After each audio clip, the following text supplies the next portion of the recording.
nipate msaada wako. Tatizo limekuwa kubwa. Nishazingua pakubwa, ule mtoto kwa anamtegemea na mimi tayari nimetia mimba. Hatari sana kaka. Sasa umejaribu kukaa naye ukamweleza chochote, yani namna ya kufanya? Kaka, nakaa naye saa ngapi? Ule mtoto kwa geti kali. Hapa tu kanitumia message kwamba tayari wamepima. Imejulikana ni mimba na ni ya kwangu. Kaka, cha kukushauri hapo, hiyo mimba inabidi tuitoe. Pambane kwa namna yoyote tutoe. Kwani una shilingi ngapi mfukoni? Sasa kaka, ni pesa ndio kidogo tu. Ila sasa shida sio pesa. Mimi kwanza nikaongelea kama atakubali kutoa.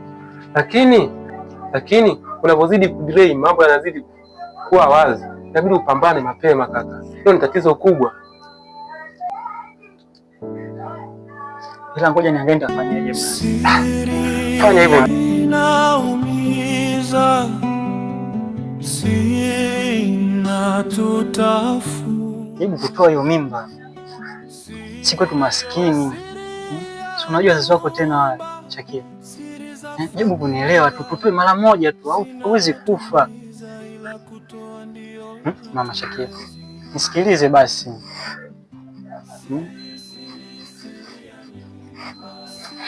Nisikilize kwa makini. Mimba sitoi. Hata iweje siwezi kutoa mimba. Swala la kutoa mimba haiwezekani. Wewe kama mwanaume mwenye akili timamu na ufikira wako pia, ulipoishia matafakari yako ya kichwa yote yametafakari nimfuate Shakira nikamwambie atoe mimba. Yaani haitojalisha ni mama, haitojalisha ni baba, huyu ni mtoto wangu, siwezi kutoa mimba. Shakira, mimi nitafunga mwenzako Shakira, jitahidi mama.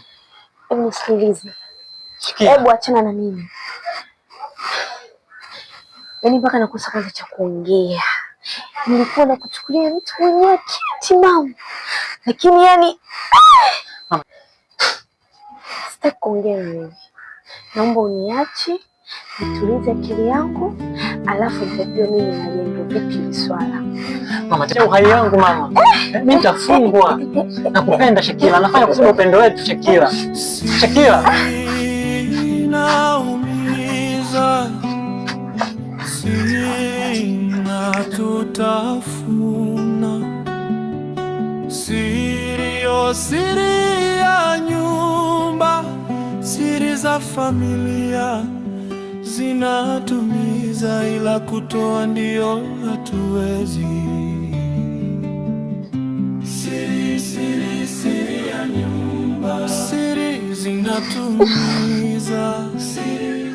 Mungu wangu, sielewi na sijui hata nianzie wapi kutafakari. Maana matarajio yangu ambayo niliwahi kufikiri katika kichwa changu hayajatokea kabisa. Asani ndo kama hivyo, ila acha nitafanya kitu. Nahisi kuwa mwai itakuwa ni poa zaidi nimsaidizie nyumba. Nahisi atailea.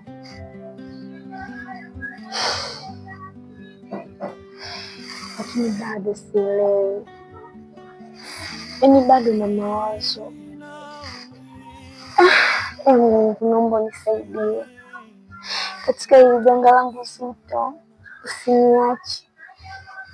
Uwe pamoja nami. Siri ya nyumba, siri za familia zinatumiza, ila kutoa ndio hatuwezi.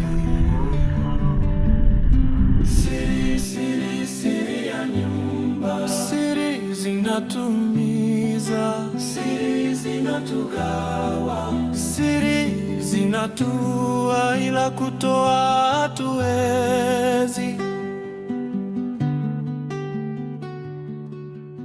Pangilia mama na mimba yako. Na mimba yako. Hebu acha masiara wewe. Kweli? Unajua unanichanganya wewe. Na mimba yako. Una mimba yangu mimi? Yaani usinitania, unaelewa? Unajua unawatani sana wewe. Una mimba yangu for sure. Kweli mwai. Inamaanisha Mungu ajibu maombi, si ndio? Unajua mimi siku zote sikuamini kuwa naweza nikapata mwanamke ambaye ananipenda, anaweza kanibebea kiumbe ndani, yani kama ndo wewe. Shua mimi nakupenda sana. Niko tayari kuilea hiyo mimba kwa gharama zozote. Umeelewa? Si unajua mimi mambo kidogo yamekaa fresh. Hata siogope sasa. Hapa nifikiria, wewe mtoto tumuite jina gani? Jina zuri kama la babake. Babake tumuite Mwai. Shakila Mwai. Tunajua cha kufanya. Leo na surprise yako. Na surprise umeni surprise, mimi lazima ni surprise. Umeelewa? Una mimba? For sure.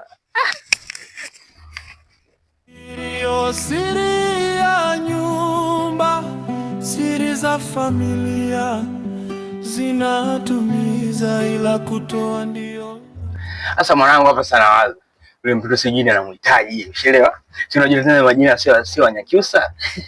Asiji ndio ndio Mwafilombe, Mwamwembe, sio Mwambatata, Mwamlima, Mwakreo. Yaani mama majina kibao. Yaani pale ni mwatu nachalaza jina. Mtoto Shakila. Kaka, unanichanganya. Yaani wewe ndio umempa Shakila mimba? Nani tena information mwangu ni hot news. Sasa nimetoka pale wangu maskani. Ananielekeza taarifa akanifuata yeye mwenyewe. Yaani Mwai umempa Shakila mimba. Wewe huyu? Sasa mama unaongea kama ni tuliza, hii ni siri yako. Kwa na kaka unanichanganya? Sielewi. Unajua sielewi kaka. Wewe na Shakila mimba. Sasa ambacho uelewe ni nini hapo? Sasa nakwambia Shakila anifuata, umeelewa? Kanielekeza. Na nini kitu? Kama ambacho uelewe nini? Sasa sikia mwanangu. Sasa mimi hapa na wewe maskani, si Sasa wewe sikiliza. Hiyo siri yako, umeelewa? Mimi nakupa kama mwanaume mwanangu mchana hapa na usikianza. Napayuka sisi. Ina kaza mwanangu, na kaza. Ni vipi? Mbona wazee wananichanganya? Hasani alikuja akanifuata, kampa Shakila mimba. Na Mwai naye kaja leo, kampa Shakila mimba. Hii mimba ikoje? Au kuna Shakila mwingine ambao mimi sijui? Itakuwa mtego huu. Washaingia cha kike tayari hapa. Na wahurumie. Na jamani anabashasha kweli, anamtamani mtoto. Siri zinatumiza, siri zinatugawa, siri zinatua, ila kutoa hatuwezi. Shakila, mbona mnanichanganya sasa hivi? Napata habari tofauti. Hasani anakuja ana mimba. Wewe mara una mimba yake. Mwana naye anasema una mimba yake. Kivipi sasa? Hebu nipangilie, kwani kuna wanawake wangapi ambao wanaitwa Shakila kwenye mtaa wetu? Maana anasema ni wewe. Sasa mimi sijui hiyo mimba umeigawagawa vipi? Mshaanza kutuchanganya ni. Yanakuhusu nini? Kinachokuhusu, kinachokuuma wewe nini? Mwai na Hasani. Haijalishi marafiki zako, haijalishi nani zako, wewe hayakuhusu. Acha nitadili nayo mwenyewe. Unanielewa? Kwa mama ndio umeamua wachanganye washikaji. Sasa nani mwenye mimba pale? Hasani au Mwai? Tupange tu watu tujue ni Hasani au Mwai. Mbona unatukoroga, unatugombanisha washikaji? Wewe unaonaje? Sasa mimi nitaonaje? Mimi sikuwepo. Ya Mwai au ya Mwai au ya Hasani? Kipindi mnalala mimi sikuwepo, ndio maana nikakwambiaje, sema moja kama ni Hasani au ni ya Mwai. Sasa ukuwepo kamdomo kanini? Sasa wewe unatoa maneno ni ya Mwai. Kamdomo kanini? Punguza kamdomo kaka. Kwa kutulia. Ndio nakwambia dada unatuchanganya. Kwa kutulia kaka, sio nielewa. Nilikuwa na kuheshimu. Nikajua umetoka huko mtu mwenye heshima zake. Unakuja hapa eti Mwai, eti Ansi. Kaka, sitaki kuongea sana na wewe. Mara nyingi unaonekana shamba bali. Sio level yangu. Sasa changanywa hapa tayari. Na hapa wameshaingia cha kike. Mara Hasani. Na washachanganywa washikaji hapa. Alisema mwanamke aeleweki. Anasema hii, anasema hivi. Wanaweka mjini anamtafutia mwingine wa chips, mwingine wa kwa.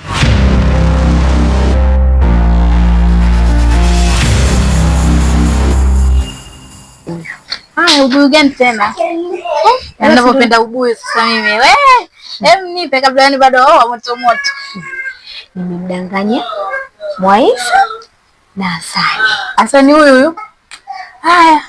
Umemdanganya Mwaisa na Hasani. Umewadanganya nini? Kuhusu mimi na mimba. Shoga yangu. Wewe umewadanganya una mimba.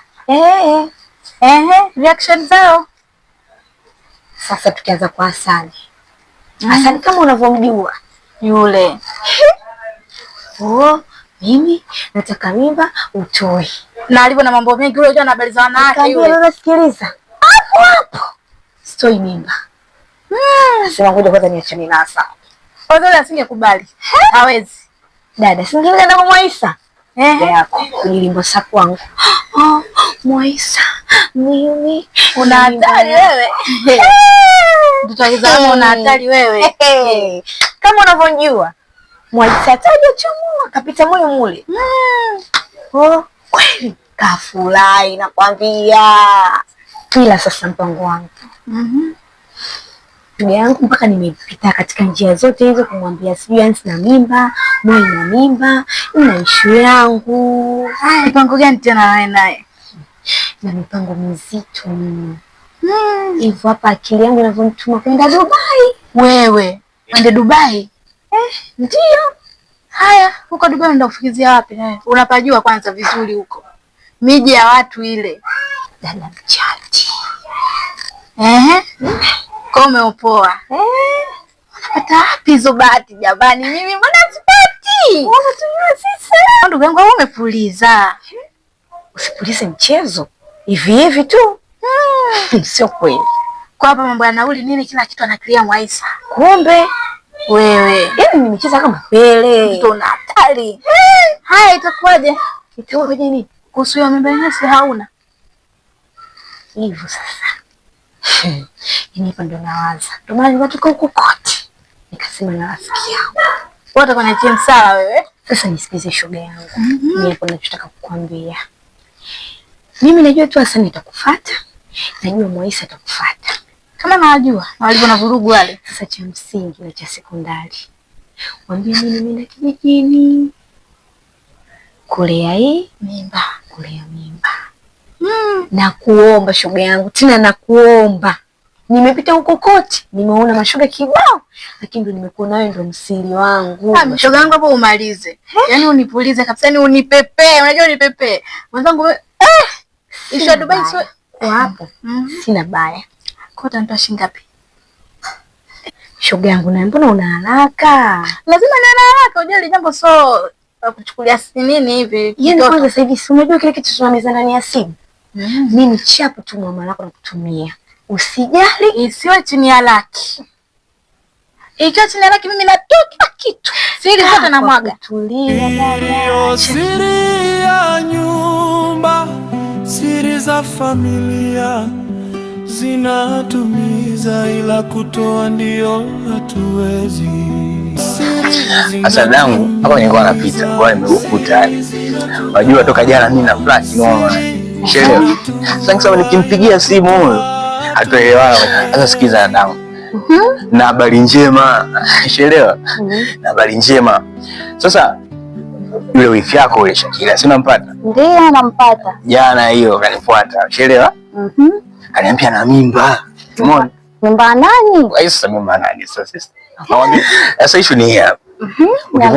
Ukimwona yule wifi yako yule, mpe mazawadi mazagazaga nini, sio mtu mwenye mimba anataka zawadi nini. Ndio. Mpe zawadi nini ila usije kumwambia mama hii siri kwanza.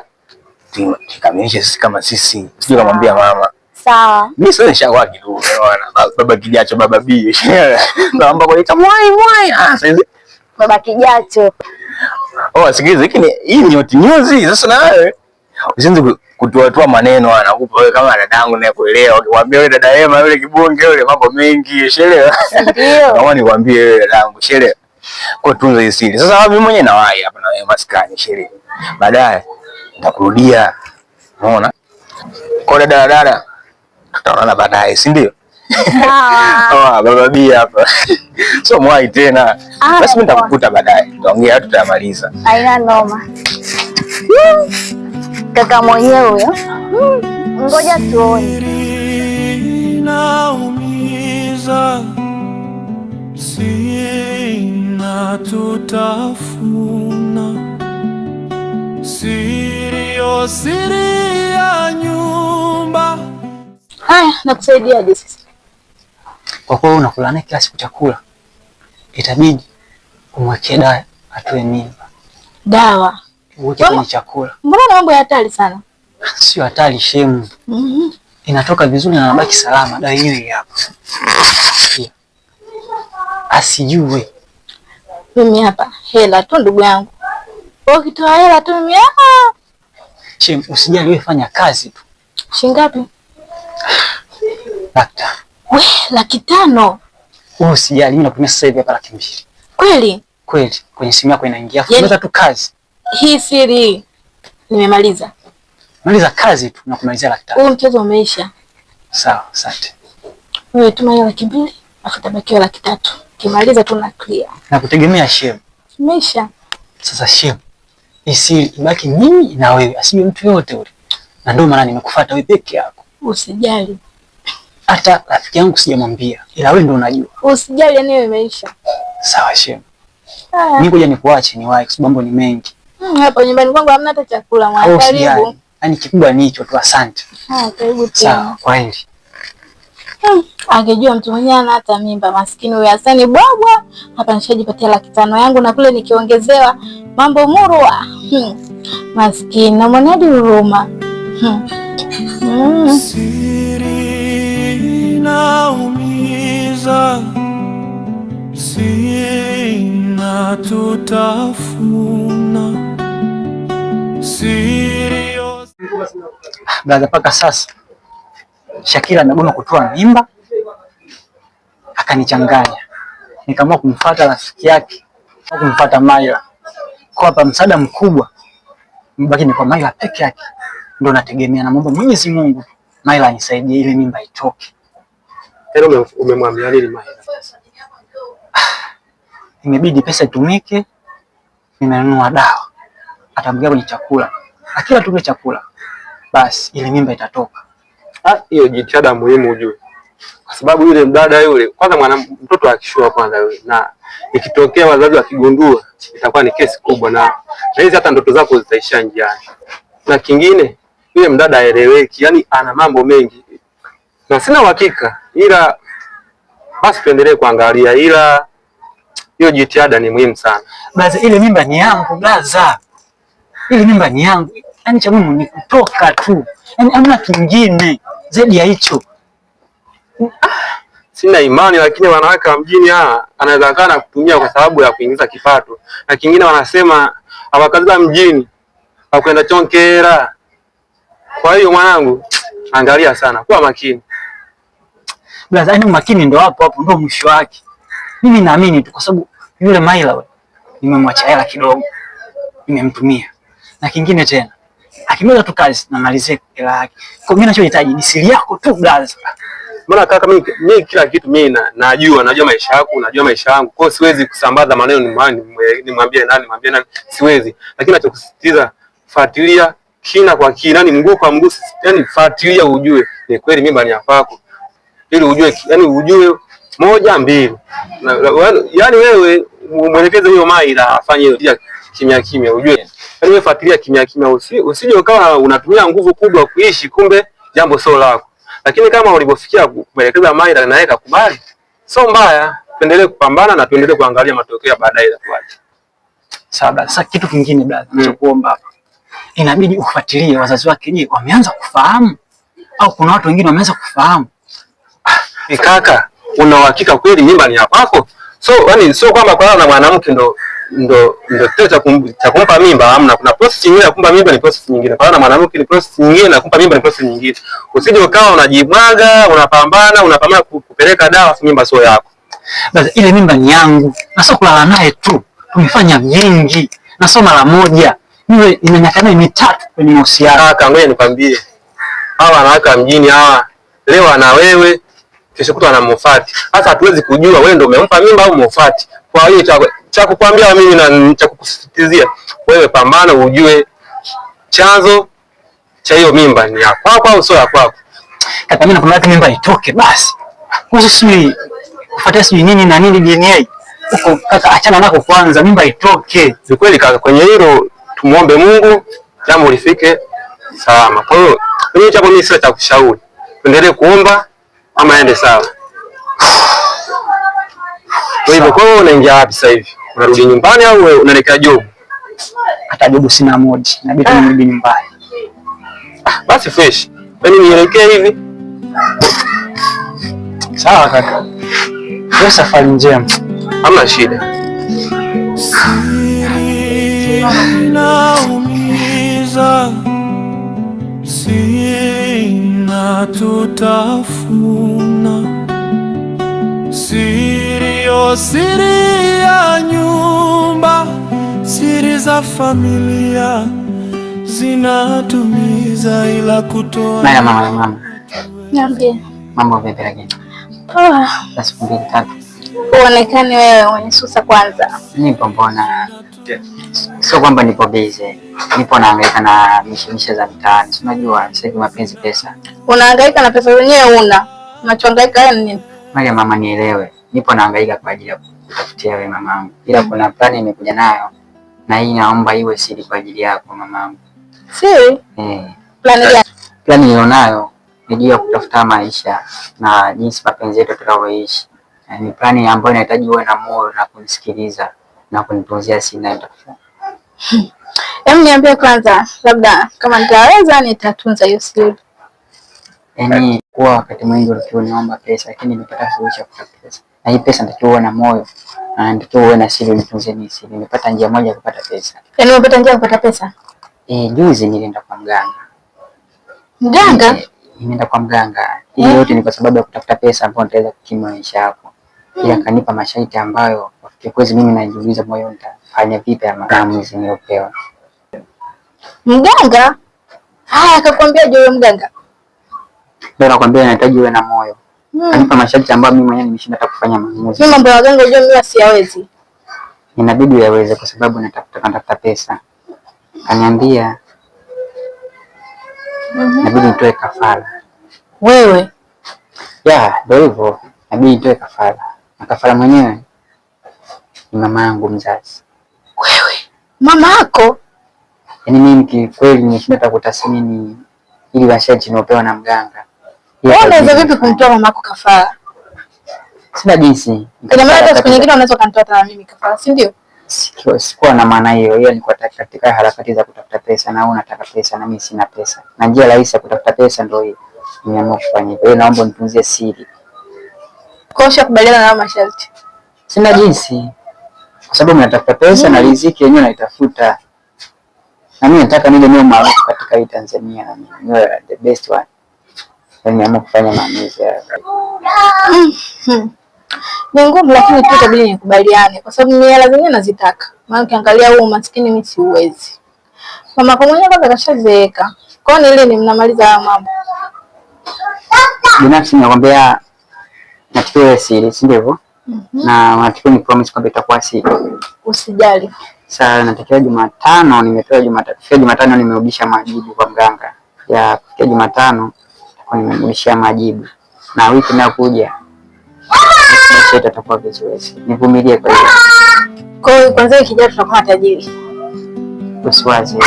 Jamani mimi ndio nichukulie kigari changu. Namba yako.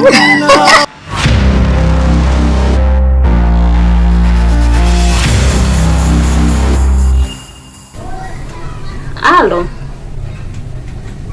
Oh. Poa, habari yako? Nipo nyumbani. Nipo tu. Vipi? Habari gani tena hiyo? Mwai kampa mtu mimba? Mimba hii mimba au ni mimba gani? Kampa nani hiyo mimba? Wewe nikwambia hizo taarifa. Kwani wewe unajua kuhusu ndugu yetu?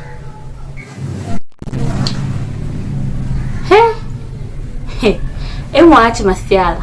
Mwai hazalishi. Yaani kifupi hana uwezo kumpa mtu mimba. Na daktari hilo jambo alilithibitisha. Kwanza mwanamke mwenyewe nani alompa hiyo mimba? Shakila, huyo mdada ambaye yaani hata kama mdogo wangu angekuwa anazalisha wala hata nisingekubaliana naye. Hawezi kwanza kumpa mimba, yaani hana. Ili swala nitalifanyia uchunguzi. Labda nisikilize. Kama unavyojua, tulienda kwa daktari na akasema Mwai hana uwezo wa kumzalisha mtu. Sasa hiyo mimba kampaje, yani kampea vipi yani? Kwenye chakula? Haiwezekani. Sasa mdogo wangu hapa inabidi tufanye kitu kimoja. Mimi nitachunguza kuhusu hili jambo. Hatuwezi si kuletewa mambo ambayo hayaeleweki.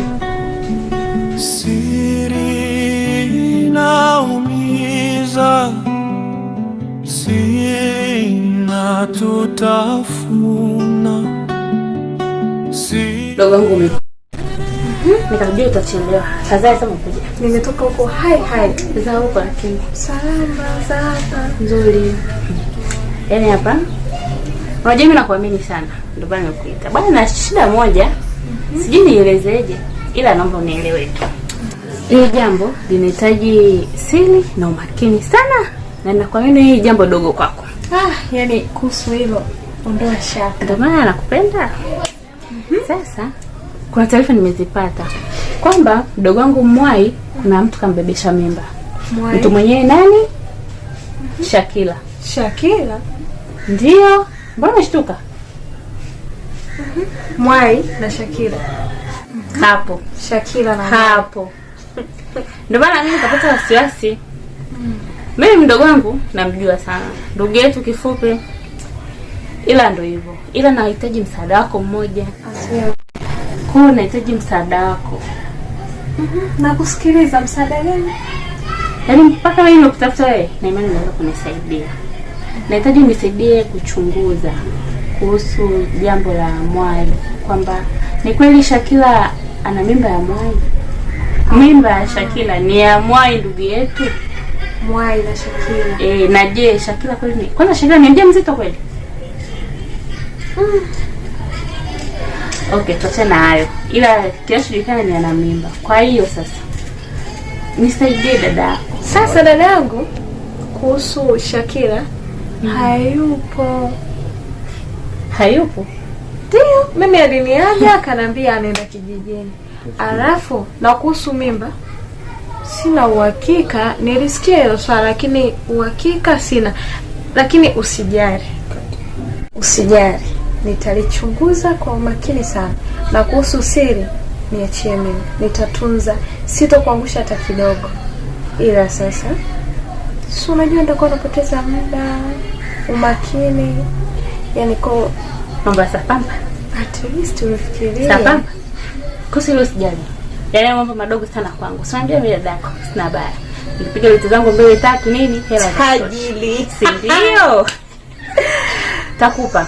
Ila tu naomba unifanyie kazi. Usimwambie mtu yote. Siri ni yangu na wewe. Imeisha. Kuhusu mambo ni madogo sana hela. Kwa sababu yule ndugu yangu. Siri naumiza, siri natutafuna. Siri ya nyumba, siri za familia zinatumiza, ila kutoa ndio hatuwezi. Wiki, sasa nimekuona. Maana nimekutafuta huko, sijakupata. Bahati nzuri unakuona tu kapita hapa ngasema ngoja niende kwa Wiki hapo. Maana na jambo zito. Ila naomba unisaidie. Yaani hapa umeniwahi. Maana nilikuwa na haraka sana, nilikuwa na haraka hivi. Kwa kuwa umeniita, niambie na kusikiliza. Wamezona changamoto kubwa. Changamoto gani? Huyo rafiki yako kuna Shakila. Kiongozi huyu anafaa au mmoja? Sasa huyo Shakila, maana napata taarifa tofauti juu ya ujauzito wake. Kwa hiyo kakaangu alikuwa anataka nikusaidiaje? Mimi mmoja nataka kunisaidia, nataka wewe ufuatilie hili jambo vizuri, nijue ule ujauzito ni wa Comrade au ni wa Mwai.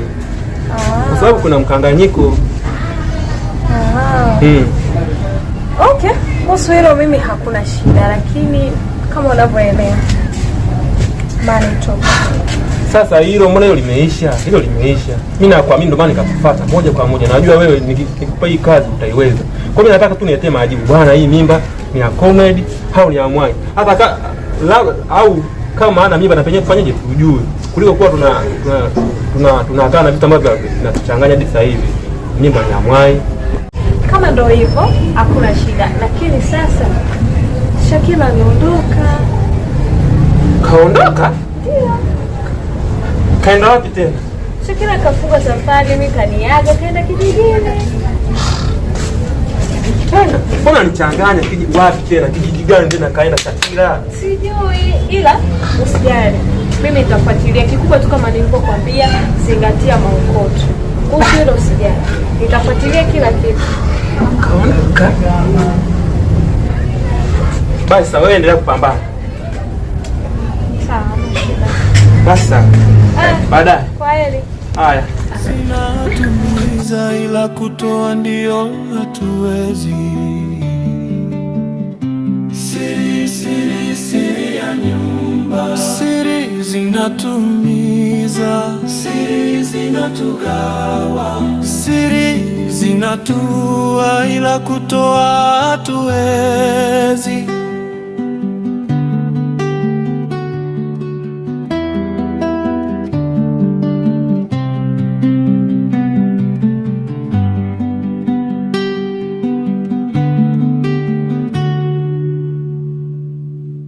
Asante comrade. Hapa hii kazi ulionipa ile siku, kwa kweli nimeipambania kweli. Na majibu tofauti ambayo yanaumiza na mengine yanafurahisha. Ila asilimia kubwa mengi yanaumiza. Gani tena hizo? Ile kazi bwana, nimekutana na yule Witi rafiki yake na yule shemeji. Ila akaniambia vitu vingi sana. Vitu gani? Mbona mimi sikuelewi? Vitu gani? Yaani vitu gani tena? Usipanic. Wewe tulia, mimi nitaelezea. Bwana akaniambia shemeji kaondoka, yupo kijijini. Kaondoka? Ndio, kaondoka kaenda kijijini.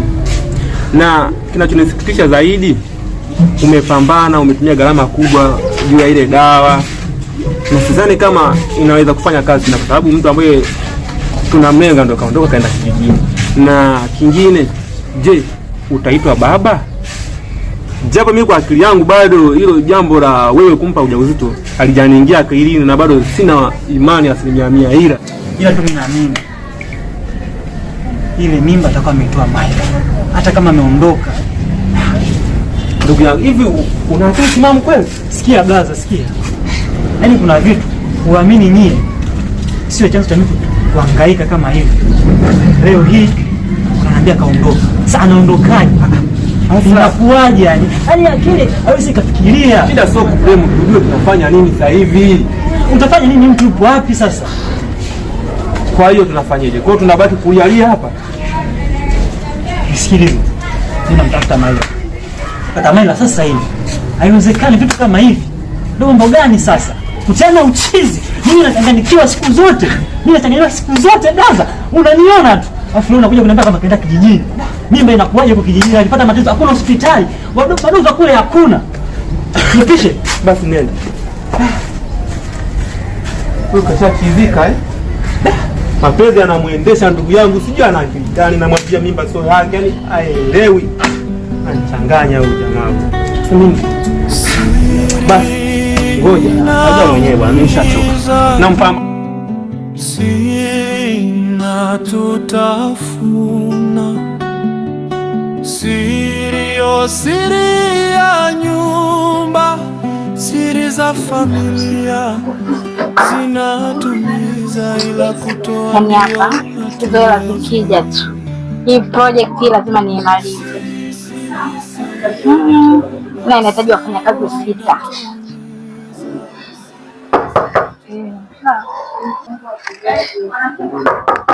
Karibu. Mume wangu huyo jamani. Haya mume wangu za huko.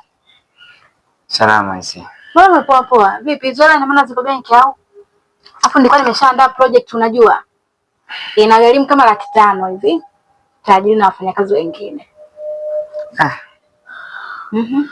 Ninahisi kuchanganyikiwa hizi. Changanyikiwa?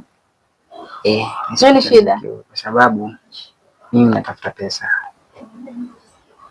Hizo pesa nazitafuta katika njia tofauti. Kumbuka siku ile nikuahidi kwamba Jumatano nitakuja na pesa. Ndio, na Jumatano si ndio leo. Lakini kikweli mpenzi wangu, masharti niliopewa na masharti niliyokuambia ni tofauti. Nakumbuka nikwambia kwamba nahitaji nimtoe mamangu kafara. Lakini kafara yenyewe ilikuwa sivyo, nilikuwa nataka nikutoe kafara. Mimi? Hiyo utanisamehe. Kivipi? Kwa sababu nipo katika harakati za kutafuta pesa, mimi nazitaka pesa. Hata kama nikutafuta pesa mimi ndio unitoe mimi kafara? Hapana, haiwezekani. Sina jinsi. Kivipi yani? Masharti ya mganga na nikiakosea nitaenda hivi. Kwa nini ukuniambia lakini tokea mapema?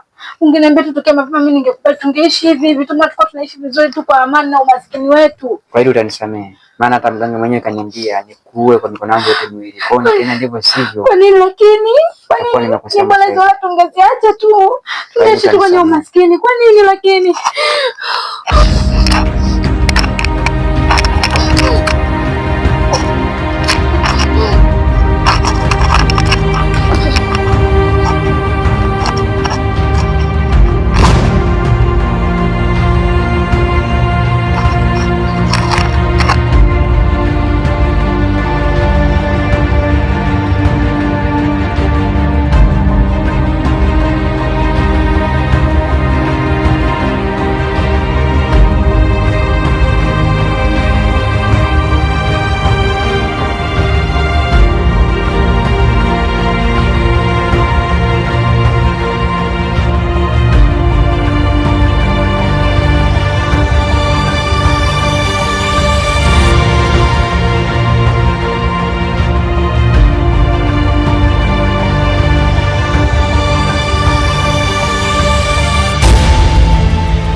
Vipi mbona kimbia?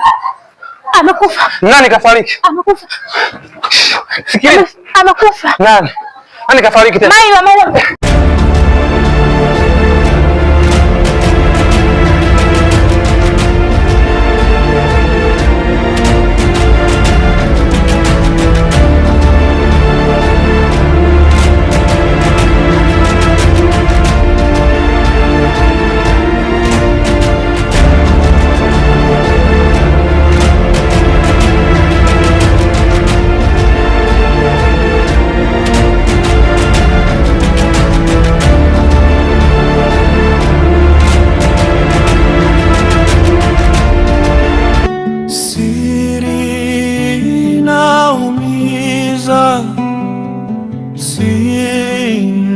Tutafuna siri.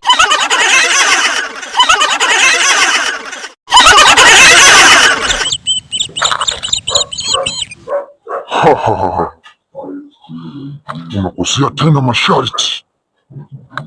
Tulikwambia usionekane na mtu yoyote yule. Kwa nini umefanya hivyo? Mganga, nimeshafanya kila kitu choniambia mganga. Tatizo ni moja tu, kuna binti amekuona. Lakini mganga, simeshamaliza masharti yako uliniambia. Au kuwa makini paka unaonekana. Mganga, nisaidie kwa hilo, lakini masharti umeniambia ni mtoe uhai yule binti mpenzi wangu. Nimeshatoa, nimemaliza. Sasa maswali tena binti amejitokeza. Sina cha kukusaidia. Hapo umevunja masharti ya mizimu yote. Mganga, naomba unisaidie kwa hilo. Naomba unisaidie. Sina jinsi. Na mimi natafuta pesa, natafuta. Mizimu imekasirika, lazima ufe. Na hili ndio jua lako la mwisho, ukilala hutoliona tena jua.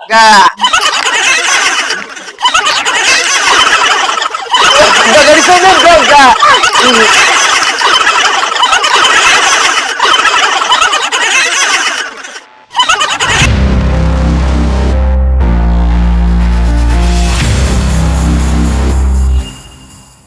Shakira mimba.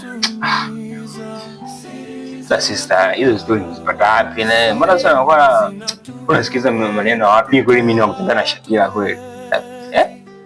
Mbona unanishusha viwango sister? Wewe sikiza wewe dada. Hakuna pesa yote ambayo mimi naweza nikatoka nayo, sijui umeelewa. Alafu unajua kabisa yule Shakira mimi sio vitu vyangu, mtoto mwembamba sijui nini.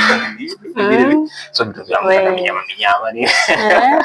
Kwa hiyo ni story tu sister, ipo tu. Kweli nimpe mimba Shakira. Na umeamini? Kwanza nani akakwambia maneno kwanza? Mimi nataka tu kuuliza nijue, je, kinachosemekana mtaani ni kina ukweli au hakina ukweli? Ndio maana nikaamua nikuulize wewe mwenyewe. Ni kama nakuamini. Mimi siwezi kukuficha dadangu. Yaani lolote ambalo litanitokea mimi lazima unijue. Unaelewa? Si unajua mimi jinsi gani nakupenda dadangu na jinsi siri zangu nyingi unazo. Nikashangaa hujaniambia hili. Wewe ni kama mamangu, wewe ni kama dadangu, una play part nyingi kwa sababu zinakuficha chochote kitu. Unaelewa? Mambo ya Shakira achana nayo. Achana nayo kabisa. Yule Shakira simjui. Na wala sijailala naye, mimi nakwambia ukweli. Nakwambia mimi ningepata tu peace yote ningekuja kukuambia dadangu, kwa sababu wewe leo na kesho kutwa wewe ndio unanisaidia, umeona? Kwenye mambo kama mambo ya mimba ingekuwaje gani ningempa kweli mimba. Si wewe ndio ungekuwa kunisaidia? Mimi siwezi nikafanya chochote kwa potezea dadangu. Si unaelewa? Hamna shida, shangazi niko hapa nasubiri wewe utakayemleta. Subiri mimi nakuletea pesa pale imenyoka nini? Mtoto ni mashallah, umeona wewe mwenyewe unasema sio kama Shakira, yani kile mtu kinapita pita sijui kikoja. Alinyoka. Ana nyama nini? Kama wewe yake hivyo hivyo ulivyo. Sio ishara. Ndio hivyo dadangu, kupotezea hao ni maneno tu hapo mtaani. Ishara. Sawa. Siri ya nyumba, siri za familia zinatumiza, ila kutoa ndio hatuwezi. Hakuna njia nyingine zaidi ya ndo nasema ukweli. Hassan, labda niseme na kusikitikia sana, na kama ni movie hii ndo tunaita Mission Impossible. Kwa sababu gani nasema hivyo? Maira amekufa. Unasemaje? Unakuja kuniambia Maira amekufa? Ndiyo, Maira amekufa. Mimi juzi nimeongea naye. Leo unakuja eti Maira amekufa. Hivi brother, hivi unajielewa kabisa unakiona unachokiongea? Au tu umetoka toka zako umevuta bangi unakuja kuniambia Maira amekufa? Kwa hiyo ujumbe uko hivyo. Jana nilikutana na Witi njiani. Akaniambia Maira kafariki. Na kweli nimefuatilia, kweli kafariki na msiba amepeleka kwao Moshi. Sikuelewi unajua. Mimi juzi nimeongea naye. Nimpatia hela, kila kitu kimekuwa tayari. Afu leo hii hivi brother mimi nakuelewa unajua. Ila nashangaa sasa, usnitch umeanza lini? Mwanangu snitch. Kwa mwanangu nakufaitia kila siku, leo unaniona mimi snitch, au sio? Nakupambania kama ndugu yangu, lakini leo unaniona mimi snitch. Baridi. Lakini iko hivi, we live once we die once. Kwa kama waamini, endelea kutokuamini. Mimi nilivyokuambia uhakika ndio huu. Na sina cha kingine cha kukwambia na sina cha kukufariji. Kafariki. Nisikilize. Yaani sasa nikaelewa kwa akili yangu ya kawaida. Yaani mimi nikae hapa. Yaani mimi nawaza hapa naenda kwa Maira. Natoka juzi tumepaka tunakutana leo. Nashangaa unakuja wewe Maira amefariki. Amefariki kwa kipi yani? Wakati alikuwa mzima. Wewe utajua mwenyewe bwana, mimi nakupambania kila siku unaniona mimi snitch. Baridi, fresh. Siri ya nyumba, siri za familia zinatumiza, ila kutoa ndio hatuwezi. Siri ya nyumba, siri zinatumiza, siri zinatugawa, siri zinatua, ila kutoa hatuwezi. Shakila analeta hadithi nzito, anawasingizia Mwai na Hassani. Moyoni machozi yanatiririka, kila mmoja anaumia kimya. Wewe bwana nimekukuta kwanza. Hebu njoo kwanza. Wewe unamwambia nini na Bongo? Daima. Wewe unajifanya hujui, si ndio? Wewe sikiliza. Wewe ndio unajua, wewe ndio mbea hapa kila. Wewe ndio rafiki yake Shakira, unaelewa? Wewe unajua kila kitu kuhusu Shakira na wewe umeenda kumwambia na Bongo. Leo mimi dada ananiita kule, ananiambia sijui mambo sijui ya mimba sijui nini. Wewe unajua, wewe ndio umemwambia, si ndio? Kiukweli mimi sielewi chochote, ni sijui chochote. Na wewe kuniona eti nimekaa na Dabonge. Yaani kwa mimi nikikaa na Dabonge tu naongea hizo usitanie. Mimi sio mwanamke kama wewe, unaelewa? Usinichezee akili. Wewe unajua kabisa wewe ndio umemwambia Dabonge. Sasa sikiliza, mimi nakupa onyo, unaelewa? Siku nyingine nikisikia maneno ya ajabu ajabu, sijui mara sijui Shakira sijui nini kwa yule dadangu Daima, nakutoa macho, unaelewa? Yaani kwa mimi hapa kuwa una urafiki na Shakira ndio inamaanisha mimi hapa nimeongea. Sikiliza, mimi siongei mara mbili, unaelewa? Shakupa onyo tayari. Hiyo sheria haipingwi. Okay, sawa. Sasa sikia. Sasa wewe mimi nakuwa nachanganyikiwa. Maana ile juzi Cleo naye alinifuata. Naye ananiambia habari hizo hizo kwamba kuhusu nani? Hasani Comrade. Naye pia eti ujauzito wa Shakira pia ni wakati. Na wewe tena unapokuwa unasema mimi wewe unaleta maneno. Alikwambiaje? Hapo ambacho hujanisikia ni nini? Mimi nimekwambia Cleo alinifuata akaniambia pia naye nipeleleze kuhusu huyo Shakira na Hasani. Kwa maana hiyo mnachanganya wewe na Hasani Comrade, akili kumkichwa. Hivyo unajielewa vizuri wewe? Nielewa. Wewe usitanie, ushelewa. Wewe Cleo kakwambiaje kwanza? Mbona kama unanichanganya? Wewe unajua Cleo mimi mwanangu sana. Nikienda kumuuliza hapa na namna gani vipi mimi nakutusua, ushelewa. Usinichikelee mimi sio katuni, mimi sichezei sinema, umeelewa? Nakucheka wewe ambaye naona kuna muda ni kama mnachanganywa bila kujenga. Mimi hapa ninachoangalia nimepata changu nimeweka hapa, kwa hiyo sikiliza. Pole. Hasani anabeba lawama bila kosa. Mwai naye hana pa kupeleka huzuni. Shakira anacheka nje, analia ndani. Kila roho imechoka kupambana.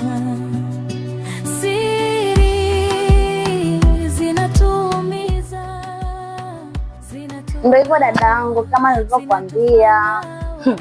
Kuhusu Witi hilo ondoa shaka mdogo wangu. Tunamjua Witi? Ndio.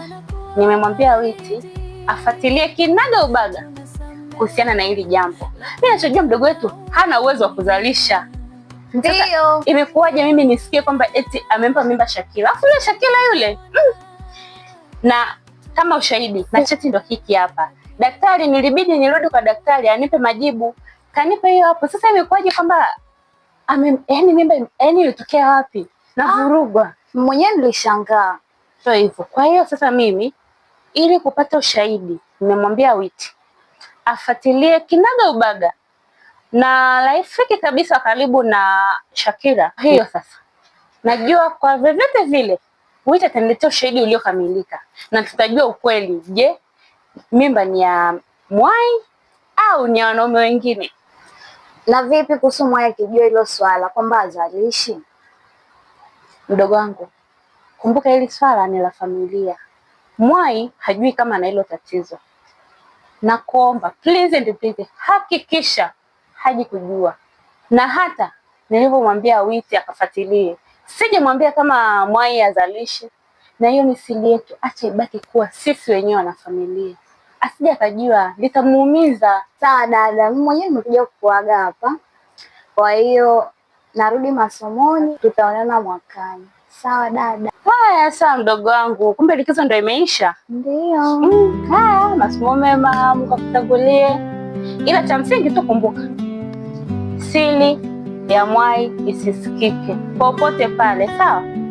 Siri naumiza, sina tutafuna.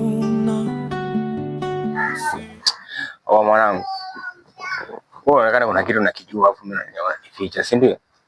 Sasa kitu gani mwanangu? Basi sikuelewi. Mbona unatia huzuni mwanangu, kuna nini? Mimi unajua. Unaelewa? Lakini wewe wakana mwangu wewe ni snitch. Ile siku mimi nimekaa na kupangilia kuhusu Shakira. Kumbe kuna mambo najua. Na wewe unanificha. Wanaume wanatoa hivyo. Sasa mwanangu, unavyolalamika ile siku ulikuja ukawa unaimba ngonjera nyingi, mara Shakira, mara Baba B, sikwepo. Sasa wewe unavyosema mimi sikwepo na kipindi mnalala mimi sikwepo. Na sijui chochote juu ya hilo. Ila mimi najua ambacho uliniambia wewe ndo nazingatia hicho. Au sio mwanangu? Kwani ndo hivyo mwanangu. Mimi niseme nini mwanangu? Mimi sielewi. Wakati sisi mtaani mwanangu ni habari zako tu. Sisi umeshakuwa kama bela ya matangazo. Kila mtu anamwambia mara Shakira kachanganya Mwai na Comrade, sijui Comrade Hasani. Wote wana mimba, mwanangu shakuwa kama chiliko, yani sisi mwanangu anakuwa mbea. Umeshaelewa? Na kitu ambacho kwa nini unaona nafikia nipi kama snitch. Kwa nini usiniambia tu kweli kwa mwanangu wewe kuna story na hii naisikia. Hapo mwanangu nikaa hapo kwa snitch mimi. Yani mimi nakwambia una snitch kweli damu yangu kweli.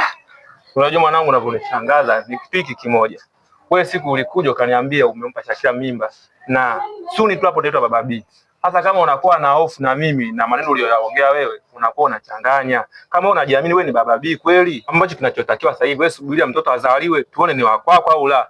So kama unakuwa na wasiwasi na mimi na maneno ambayo mimi unayasikia huko ya uongo, sio kweli. Wewe si ni Baba B, unajiamini kweli? Tusubirie, ila unavyokuja kunishtumu mimi sikuelewi kaka. Mama unajua unazingua. Sasa sikiliza, mimi sija kwa shari wala sija kwa ugomvi, umeelewa? Yaani hapo mimi nilikuja tu kuelekeza, umeelewa? Kwa wewe sio muda, inabidi kununue vijora, kununue kanga, afu tukuweke ndani. Ufundo ushakuwa mwali tayari yani. Kwa sababu wewe kwenye group la wanaume ushatoka. Haiwezekani mwanaume unakuwa na maneno na mnafikia mwanaume wenzako sijui nini. Unakosea babu atukogo hivyo. Yaani unaona kabisa mwanangu wewe kwenye group letu shafeli. Ila wao sikia, sasa baridi.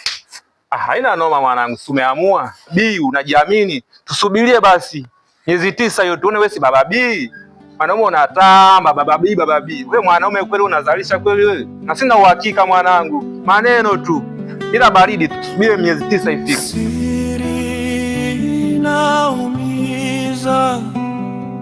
Sina tutafuna.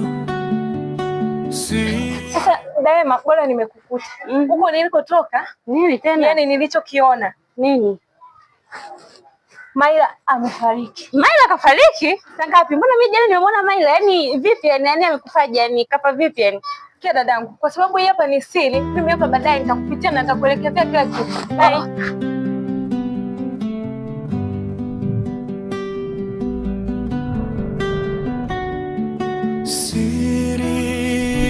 Naumiza, sina tuta.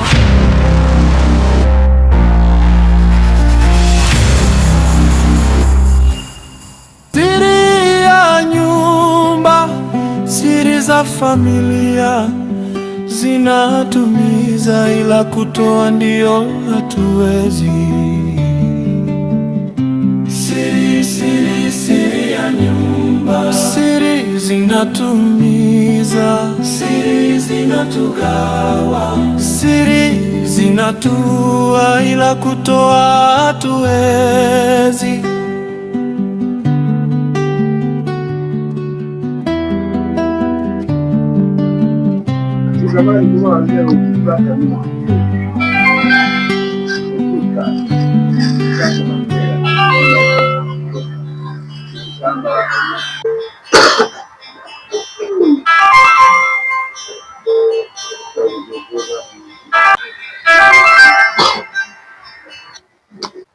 Oh, mwanangu Cleo.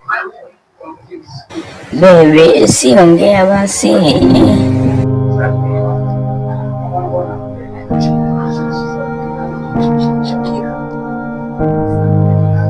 Shakira.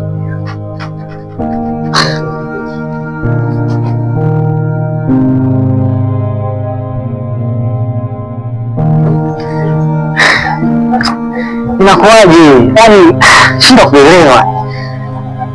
Namba Cleo, sauti ya Shakira. Sasa ina maana mshikaji ni mnafiki. Ina maana Cleo anamnafikia mimi. Sasa ndo nini sasa? Haiwezekani, hilo swala haliwezekani. Haiwezekani. Haiwezekani. Siri ya nyumba, siri za familia zinatumiza, ila kutoa ndio hatuwezi.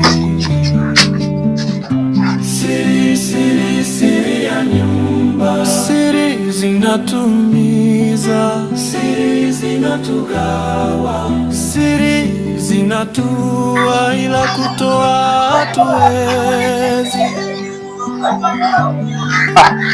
Asante.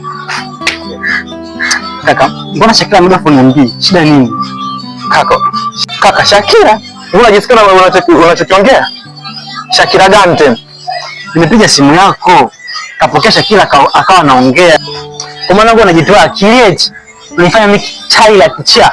Yaani wewe umepiga simu anaongea Shakira, afu unajifanya uelewe eti. Kaka wewe nikwambie kitu, wewe ushaanza kudata. Mwanangu usinichi mwanangu. Sikiliza kaka. Kama unavuta, acha. Unaanza kudata, kaka unaanza kupagawa. Sio mapenzi hayo. Unapelekeshwa sana kaka na hisia zinakuchanganya. Kwa maana unataka nifanye mimi mtoto eti. Kumbe ile sauti nimesikia kwenye simu mpiga wewe ya Shakira. Kumbe mimi sisikii vizuri. Mwanangu kuna kitu kinanificha. Mwanangu kumbe snitch mwanangu. Sikuzoea kwa kuamini mwanangu umezingopa kubwa sana mwanangu. Kuna kitu kinanificha tu. Mwana kakwambiaje? Kama ushaanza kutumia asha unaanza kusikia sauti mara mbili sauti mara mbili kaka umepagawa.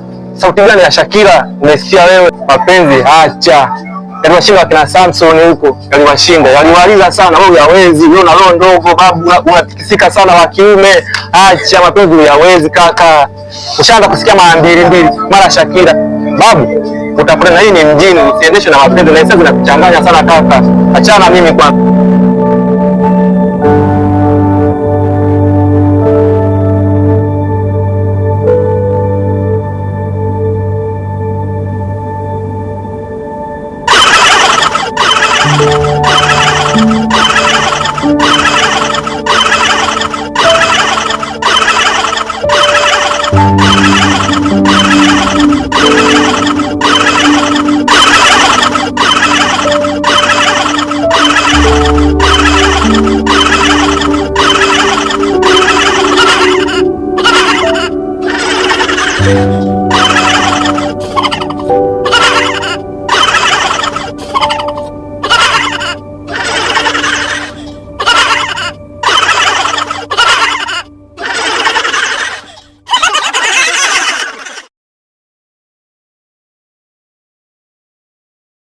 Nisikilize hivi ndugu wangu. Mimi kukuita hapa, nataka unisaidie swala dogo tu. Unakuja swala gani tena? Ni kuhusu Shakira. Shakira tena? Mimi sielewi ndugu wangu, unajua ndugu wangu mimi sielewi yani. Kwa sababu yani Shakira mimi nashindwa kuanalyze vizuri kwenye ubongo wangu. Kwa hiyo naomba msaada wako kidogo tu kufuatilia hilo swala. Kitu gani tena kingine ambacho uelewi? Kwa sababu ni nini?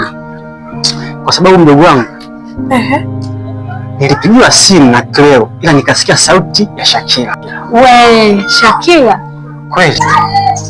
Kweli. Na kingine zaidi sasa. Nikampata bwana Cleo kumuuliza kwamba mbona napigiwa simu na wewe afu nasikia sauti ya Shakira. Akasema yeye haelewi chochote na hakuna kinachoendelea nacho asijue kuhusu Shakira. Hii inakuwaje? Kwa sababu nakufahamu yani mdogo wangu hapa mtaani pote hapa wanakujua. Yaani ile swala kidogo utalifuatia utaelewa. Haya kama unataka nini? Nijue tu kwamba wewe na uhakika kwamba yupo nikupe jibu au vipi kingine cha ziada? So yupo tu. Yupo na yupo wapi na yupo na nani? Ndio. Okay. Na kuhusu mimba tena? Tukimpata hiyo tukajua kwa wapi. Tutajua paka saizi mimba imefikia wapi.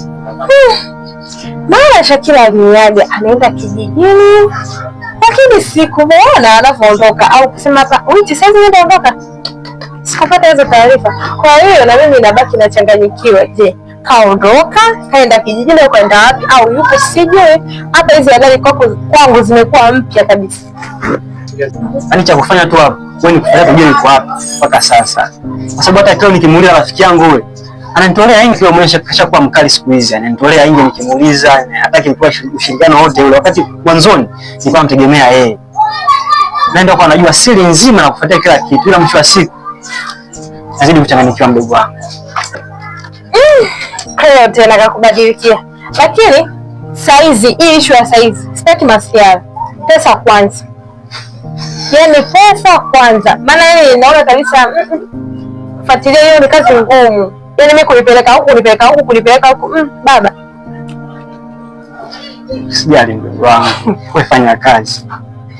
Kuhusu pesa, fanya kazi. Oh. Okay. Sijali.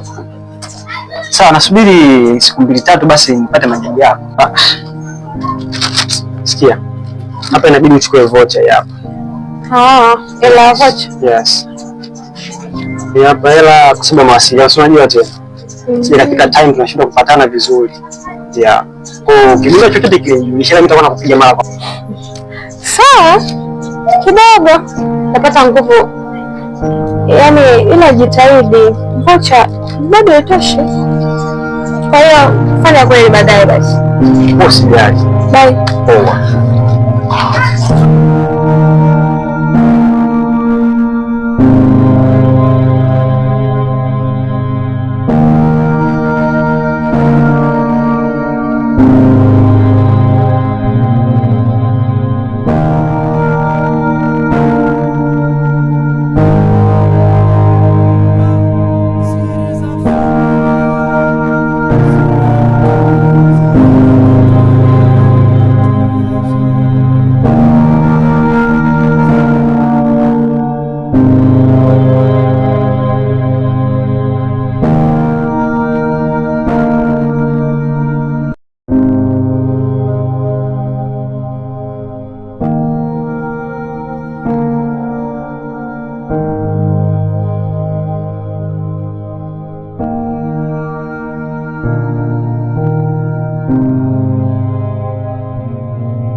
Mambo.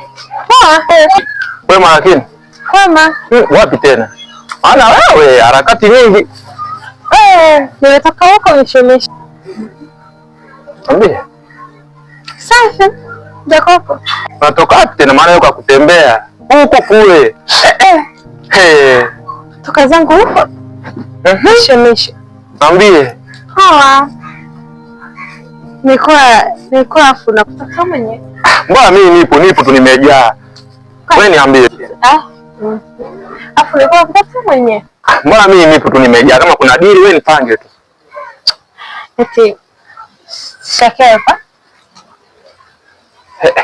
Shakira? Kwa kweli kuhusu Shakira sijui, nasikia alienda kijijini kwao. Wewe. Wewe basi ndio uliniambia kama kijijini wewe, au sio wewe? Wewe hata kama ndio mimi hapa nilikwambia, lakini ndio unataka uniambie yuko wapi? Mbona kwa unajua kila kitu. Kwa nificha mimi. Sasa wewe tunaanza kunichanga. Mbona unauliza twice? Kivipi? Wewe ndio uliniambia mwenyewe na mimi nikachukulia vile vile, yuko kijijini, kaenda kulea mimba. Why tena? Sasa nakuchanganya nini? Sasa unachonichanganya wewe, unaniuliza tena mara ya pili tena. Wakati wewe ndio uliniambia yupo kijijini. Bana, ndio nilikwambia mimi mwenyewe, lakini nataka nijue hasa yuko wapi. Unajua Shakira? Bana, kumbe unajisikia kwamba Shakira yupo wewe. Au hujamwona kabisa hapa kijijini. Hujamwona Shakira. Afu unajua nini Claire? You're so handsome. Yuka. Sure. Niambie bwana, Shakira yuko wapi? Afu mwenyewe nimemiss kweli. Sikiliza sasa, shida nyie hamna haka. Mimi? Nyie au mimi? Mimi natunza siri zote. Ushakusikia chochote? Mimi. Haka.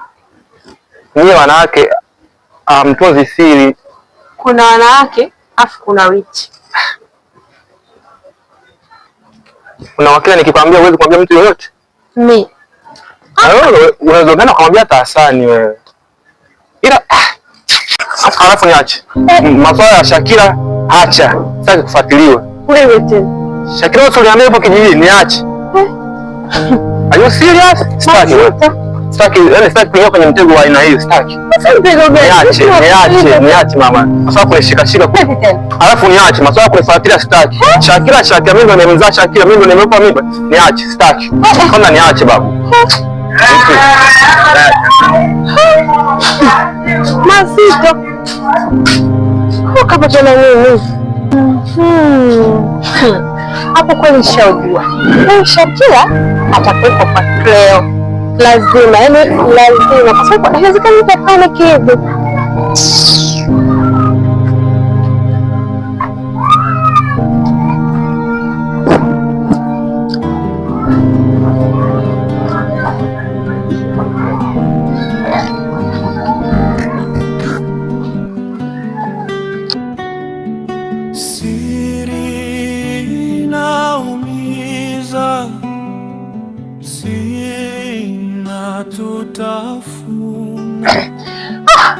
Wiki wewe afadhali nimekuona rafiki yangu.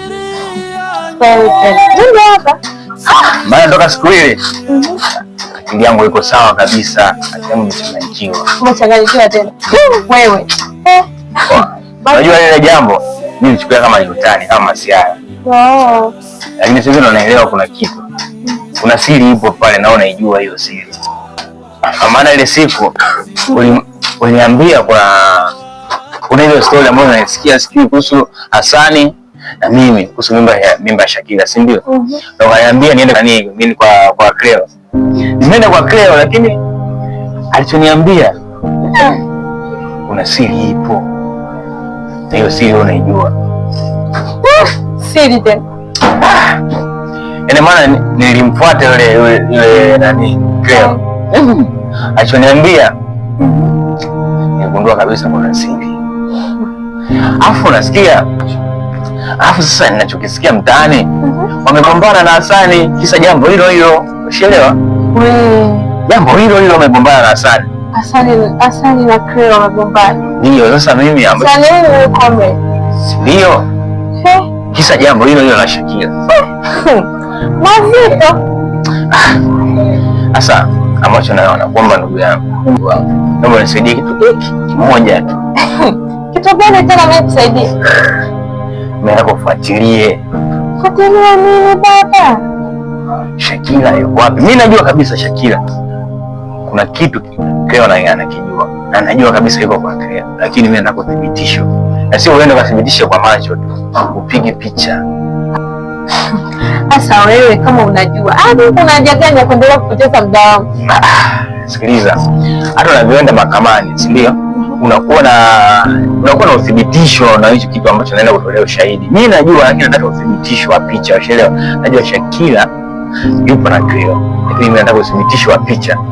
Ili nataka naenda kumwomboa yule. Namuomboa kwa nini? Kwa uthibitisho kamili. Lakini unafahamu kwamba siku ile umenikunja pale, umenitafuta, umenitikisa, niliumia. Kwa hiyo yani ili tuongee vizuri, nataka hela ya matibabu. Kuhusu mambo ya hela, wewe usijali. Ndio maana mimi nimekuita hapa, najua kabisa nakaribia natoa hela, unaelewa? Kwa mimi mambo ya hela yaache. Yaani mimi nakuwa kuna zawadi nono na mambo ya hela madogo. Wewe cha friend, fuatilia, niletea uthibitisho. Bonge moja ya surprise kwa kufanya kitu. Alafu kama tayari umeshaniambia mwenyewe una uhakika.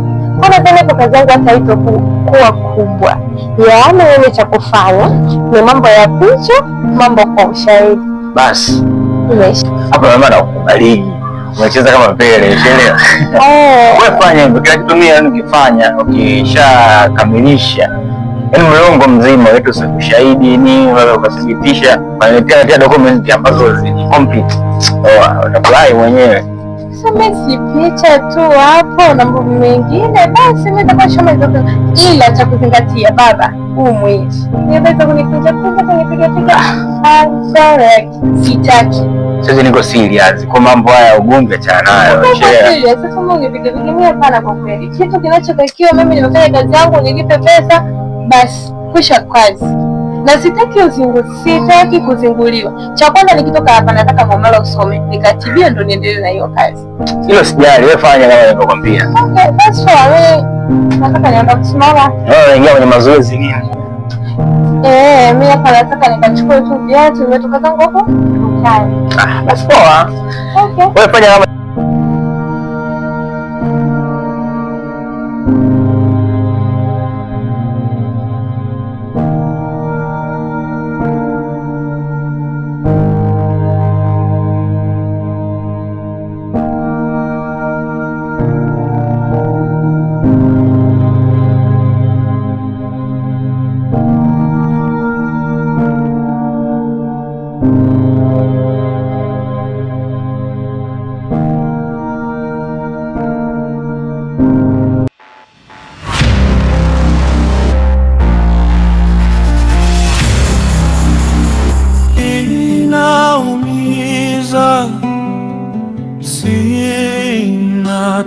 tutafuna siri ya nyumba, siri za familia zinatumiza, ila kutoa ndio hatuwezi. Siri ya nyumba, siri zinatumiza, siri zinatugawa, siri zinatua, ila kutoa hatuwezi.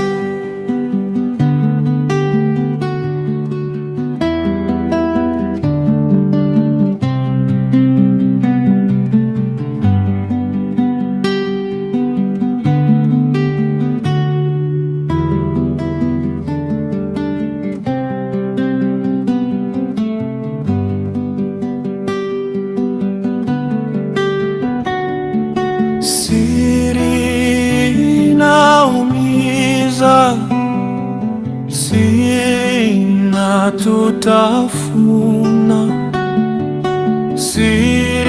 siri ya nyumba, siri za familia zinatumiza, ila kutoa ndio hatuwezi. Siri ya nyumba, siri zinatumiza, siri zinatugawa, siri zinatua, ila kutoa hatuwezi.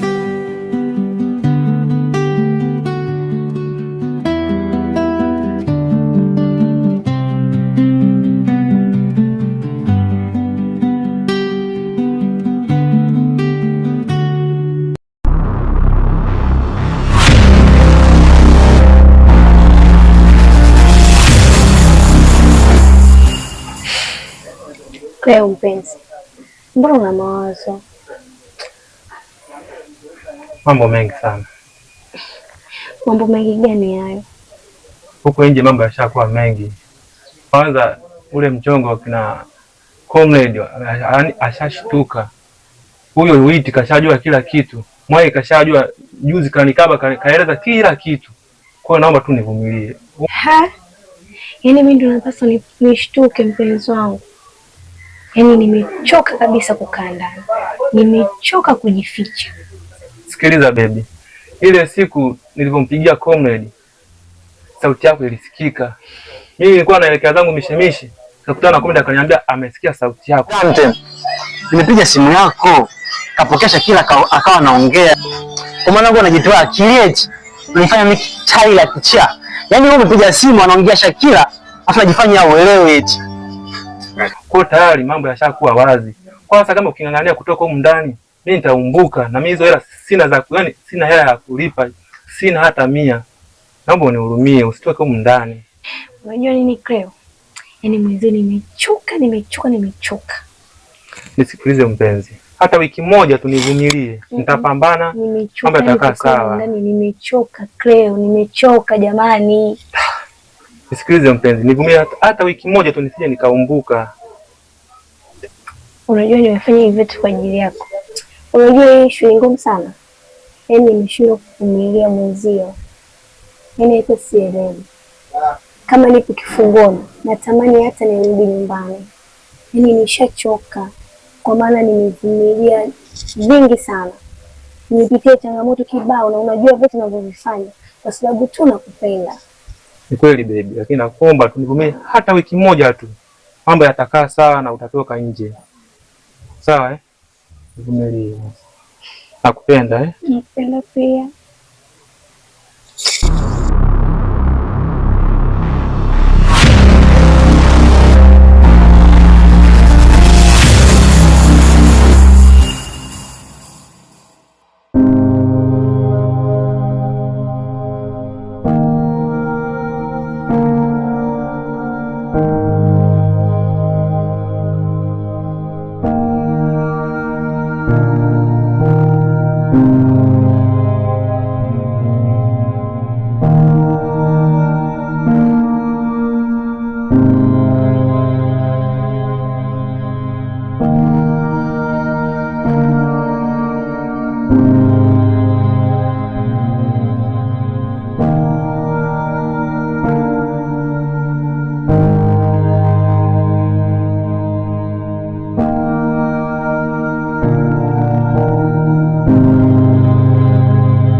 Afadhali nimekuona. Yaani nilikotoka huko. Wewe huwezi kuamini hicho kiona. Kwani kuna shida gani? Yaani ulinipa kazi niende kwa Shakila, ni kwa nani yule? Cleo. Nakwambia nimeenda, nilichokikuta comrade. Nimechoka. Yaani nimechoka. Yaani hii kazi zito. Ina maana itakuwaje sasa? Yaani kama umechoka na mbona kutegemea itakuwaje? Ngoja kwanza. Yaani hicho kiona. Si uniambia, maana nimeona nikitafuta ushahidi hivi. Labda utaona ninapindisha mambo. Nimefanikiwa kumpiga picha Shakila mwenyewe. Huwezi amini, Shakila mwenyewe. Na nimempiga picha mwenyewe Shakila. Au amini? Hizi hapa. Hizi hapa Shakila huyo hapa mwenyewe, demu wako mwenyewe nakwambia. Shakila sio mwenyewe. Angalia hii hapa, hii mbona amegeuka? Angalia hii hapa. Sura yake mwenyewe unaona? Unaona? Mlembo wako mwenyewe huyu hapa akigeuka. Muangalie. Sasa baba, mimi kazi yangu najua nishamaliza kila kitu. Kwa hiyo hapa ninachosubiri mwamala usiki, basi kazi yetu imeshaisha. Nadhani nitakuwa nimemaliza. Kwa hiyo siri naumiza, sina tutafuna, siri ya nyumba, siri za familia zinatumiza, ila kutoa ndio hatuwezi.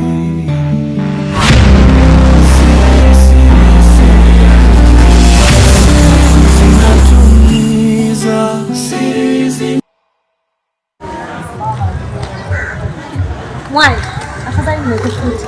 Nini nani? Kazi yako leo ndio. Baada ya ile kazi yako ambayo umenipa na majibu tayari nimepata. Yako wapi sio majibu? Yaani si niambia nikapige picha. Maana vile vile ulikuwa nielewe. Shakila nimemkuta kwa Cleo na nimehakikisha kwa picha. Ngoja. Haya, unamwona? Demu wako mwenyewe. Shakila, mwangalie hapa kageuka, umwone vizuri. Ngoja angalie. Nyumbani kwa Cleo. Umeshaka.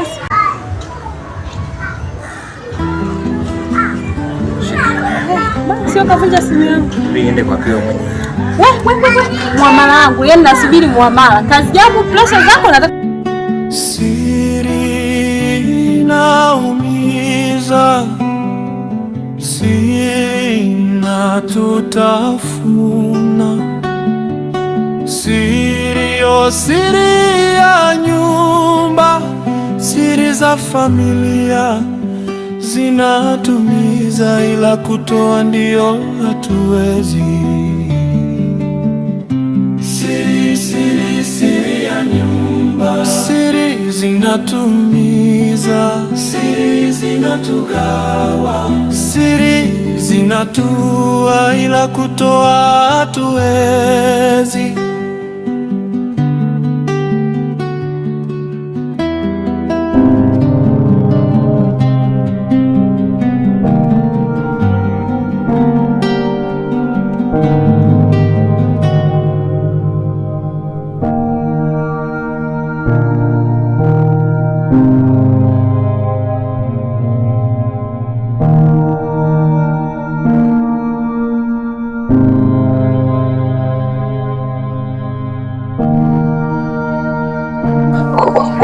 Inamaanisha mwanangu ulikuwa unanificha, unanisnitch, si ndio?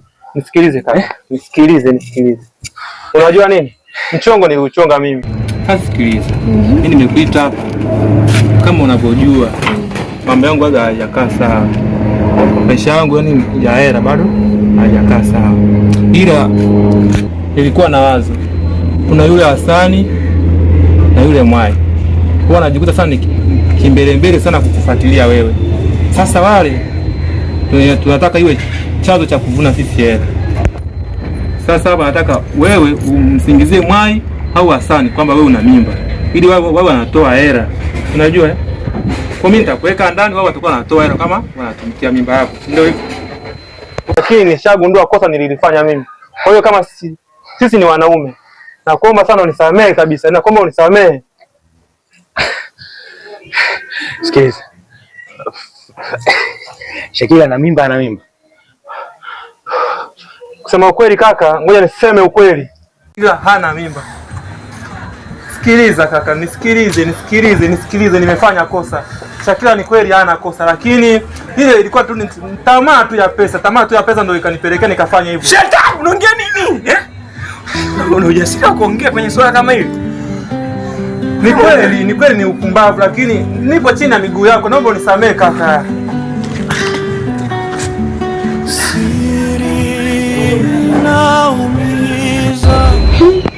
Ila ni hatari, ila nitafanya tu kwa sababu nakupenda. Hapo tu ndio nakukubali mpenzi wangu. Usijali. Najua utalifanya kwa weledi kabisa. Si unaniaminia? Napita. Nakupenda. Tumiza, ila kutoa ndio hatuwezi.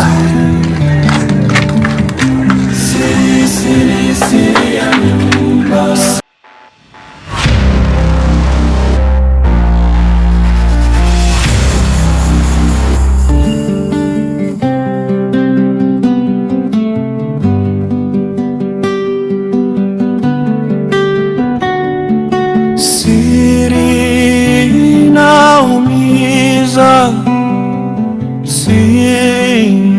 Tutafuna siri, oh siri ya nyumba, siri za familia zinatumiza, ila kutoa ndio hatuwezi.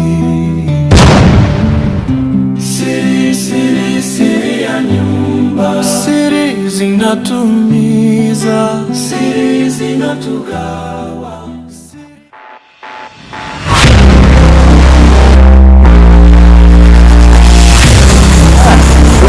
Kama ni picha kwamba sasa nifiche nini, niomba kama unashtuka kuongea kaambie tu.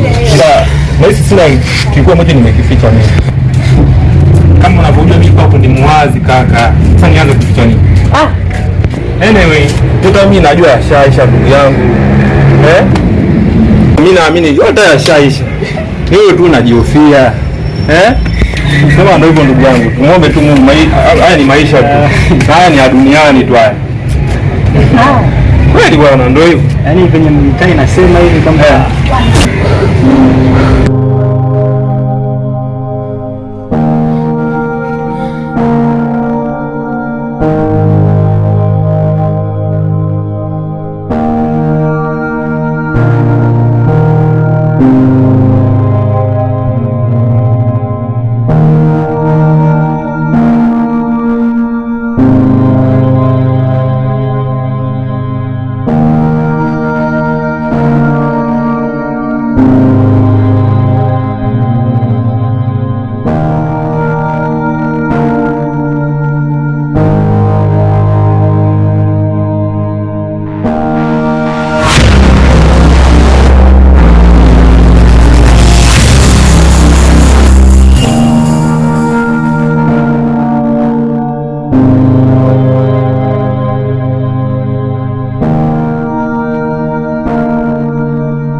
Shakira, niambie kwa nini ulifanya hivyo?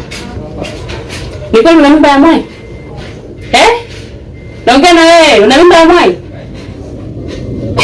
Wewe, mimi dada yake Mwai. Mwai azalishi. Naomba uniambie ukweli.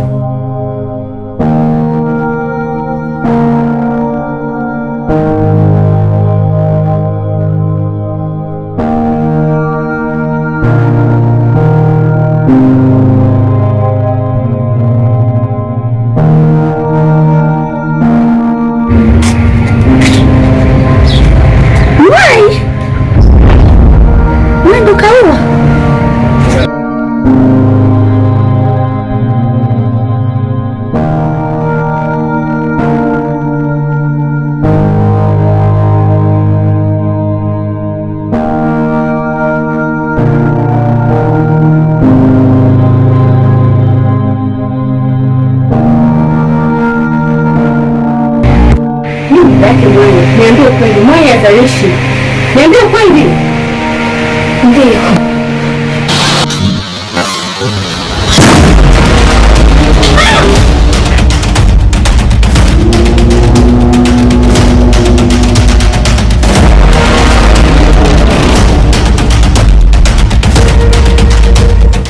Endea simu kwa usifanye chochote kwa binti. Achana kabisa. Unakofu kutoka. Mwai kaua. Achana kwanza na binti, nini kuhusu nini bwana? Mimi nimetoka huko nakimbia. Yaani Mwai kafanya nini? Ameua kwa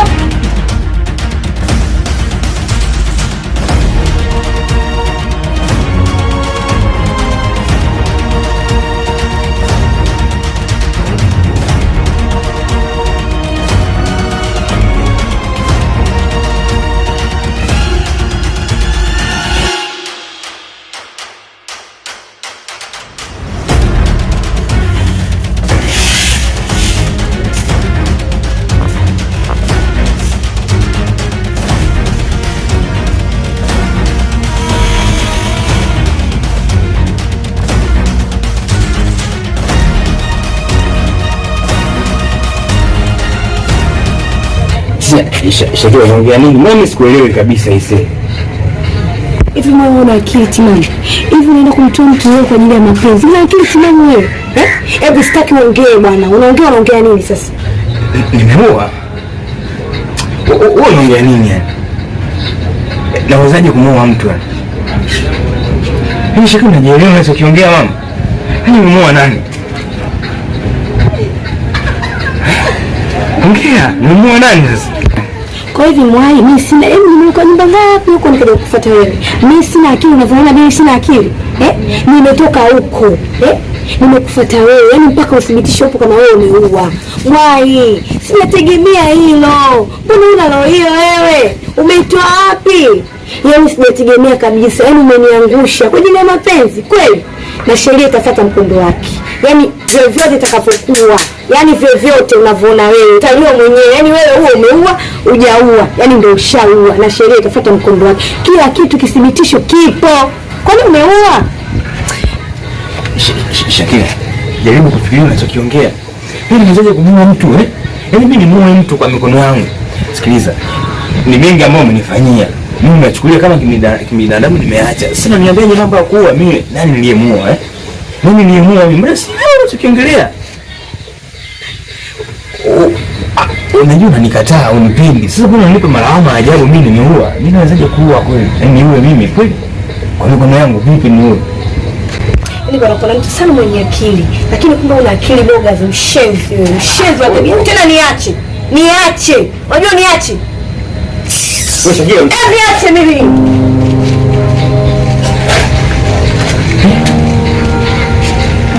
Nawezaje kusema?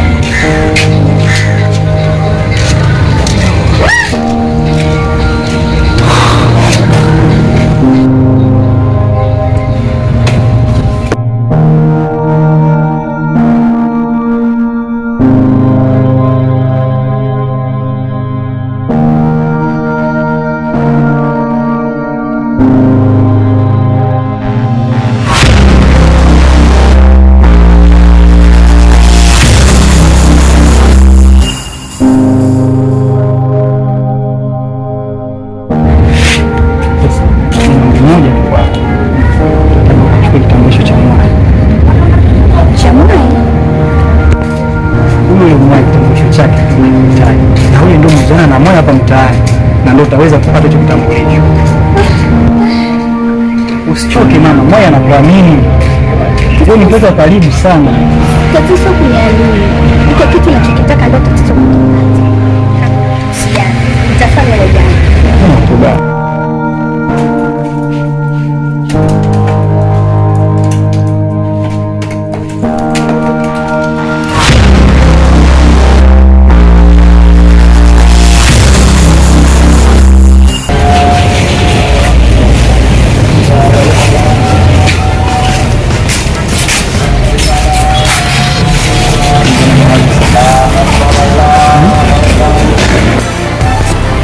Unaanza sana kwa sababu unaanza sana. Kwa nini? Kuna tatizo?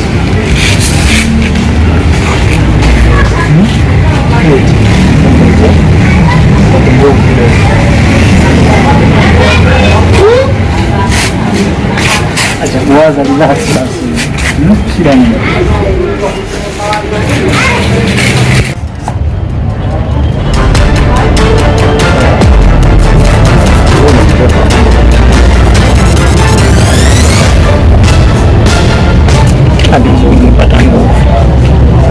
Sasa nisikilize kwa makini. Kulikuwa na siri nzito aliyefariki kuhusu Cleo, mimi ndo niliamua. Nini? Usishangae, mimi siwezi kuishi na watu ambao ni wanafiki, masnichi. Zamu yako inafuata. Hivi unajisikia unachokiongea kweli wewe?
Siwezi kuishi na wanafiki mimi.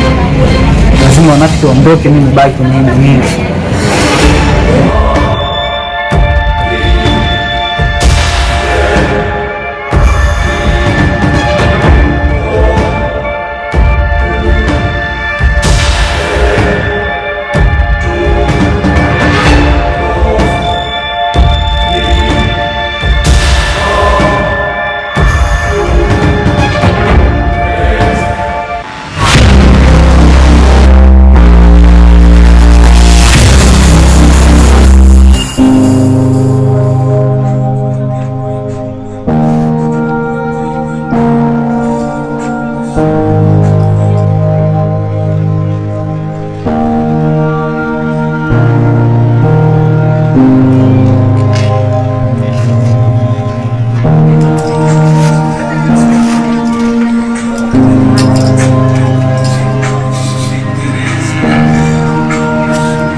Kuanzia sasa hivi kuko chini ya wewe, hauwezi kuongea kitu chochote. Kwa kuongea hili utaenda kutoa chochote polisi. Ndio wewe.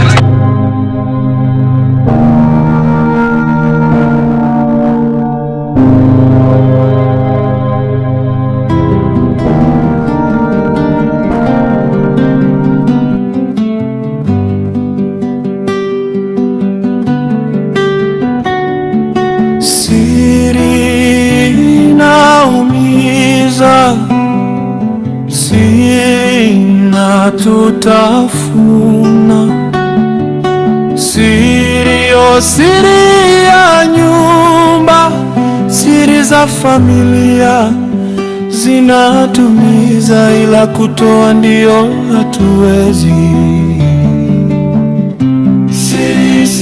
Siri ya nyumba, siri zinatumiza, siri zinatugawa, siri zinatua, ila kutoa hatuwezi.